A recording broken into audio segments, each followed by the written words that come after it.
The Community Foundation had a vision which really reflected in the values of the organization.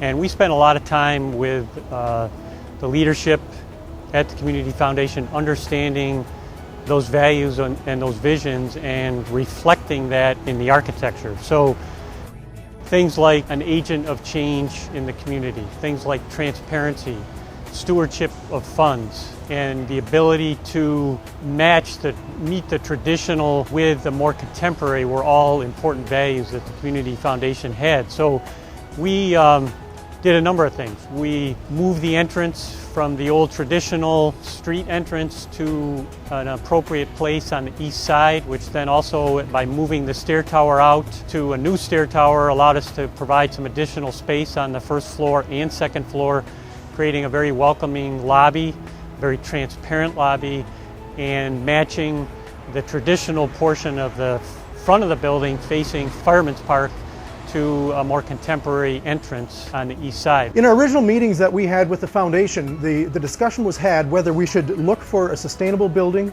and have general sustainable practices, or if we should spend the time and the money to go through and actually have LEED certification. And the decision was made to have the certification so that generations and years in the future, that is a way of demonstrating that those steps were taken and that the effort was documented. One of the interesting aspects of the project is that the Community Foundation, from the very beginning, wanted to involve a wide variety of donors and organizations they work with in the project itself, through the use of an initial design architect and ourselves following up as architect of record, through the use of CNS's engineering services on the building, all the way through the building management aspects in the end. They've done their best to utilize a wide range of folks on the project. To really make change and improve the community, I think there are two important attributes. First, proximity, and second, relationships. And we offer both of those in this building. By having other funders in this space and other nonprofit organizations in this space, we're able to create the conditions for additional convening, increased collaboration, and the ability to make things happen. We did work with the Landmark Preservation Group, and through their guidance and through the understanding of the historic nature of this building, we chose to stay with the windows with the separated lights to mimic the original windows that were on this building. The University Club was built in 1916 or so it's almost 100 years old, and there were many renovations over time, but there were a number of sort of key historical elements that we felt were important to maintain, and the Community Foundation did as well as part of their values to keep that tradition and meld it with the contemporary.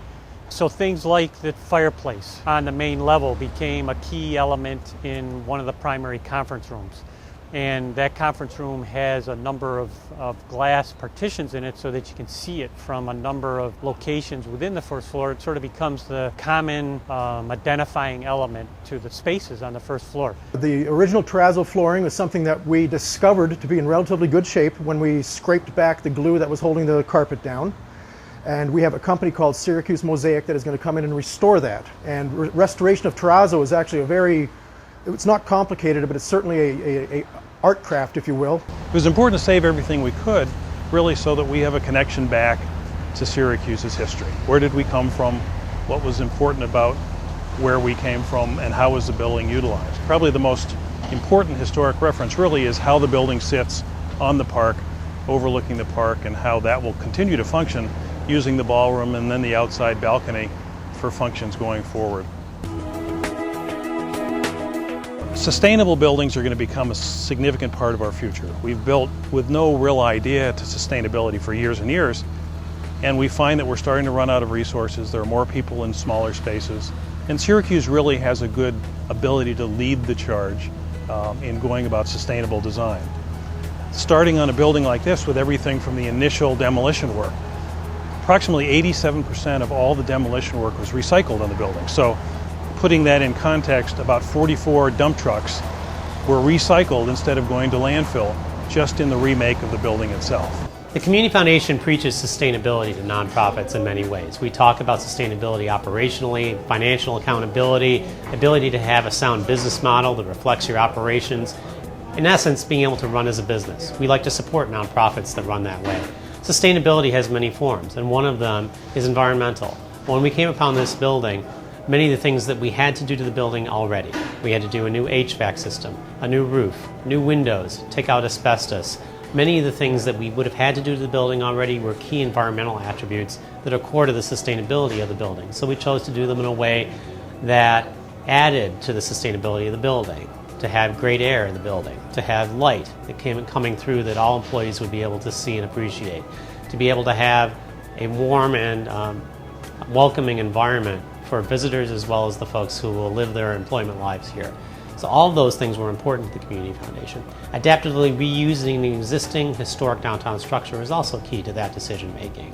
And then outfitting the building in different ways that honored the fact that Syracuse is an emerging center of the green economy. All of those were important to our decision making. Every piece that came out of here was documented, whether it was reused, whether it went to the landfill, or whether we recycled it. And VIP did a great job on that. They literally weighed every last piece of wood that went out of here. Anything from the lobby teller line to any of the pieces from the vault or anything like that. So it was all weighed, all documented, and that'll all be a part of our lead online when we do put that spreadsheet together for our recycle points. Sustainability and LEED certification was important to the Community Foundation as well as King & King, and I think if you think about what the City of Syracuse and the Syracuse University and many of the other institutions, ESF, Clarkson, those institutions, Lemoyne College and Central New York, really have some key research going on in terms of sustainable and green design. And that was an important part of what we do as an architectural firm, but also as an agent of change in the community. The Community Foundation saw it as an important part of what their building was going to say about this community. Significant strides were made in particular the HVAC systems, heating, ventilating, and air conditioning systems in the building, in that the boilers are, for instance, 93% efficient. Heating on one side of the building is used to cool the other side of the building if it perhaps calls for cooling. So we're sharing heating and cooling across the building itself. We're using low-flow toilet fixtures to minimize the amount of water used in the occupancy of the building. And lastly, probably the most significant footprint item we're changing is that the actual pavement itself will be permeable paving, so that as it rains, the water will be able to seep through that paving over time instead of going into the catch system and then back to the lake.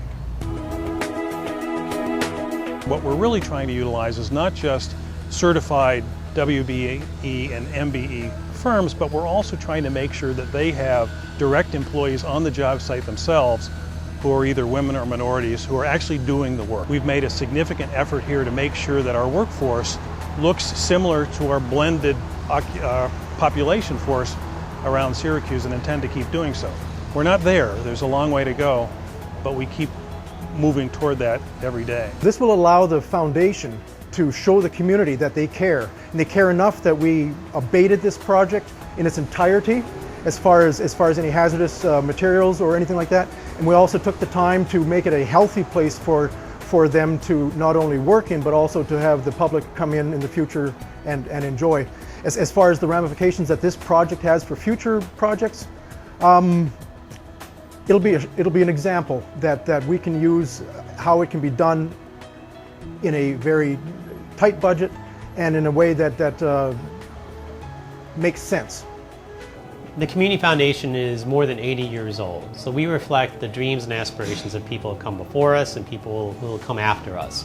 The funds that we manage reflect charitable dreams and desires, and it's our mission to be able to put those into practice through the grants that we make and the way that we proceed with our mission in the community.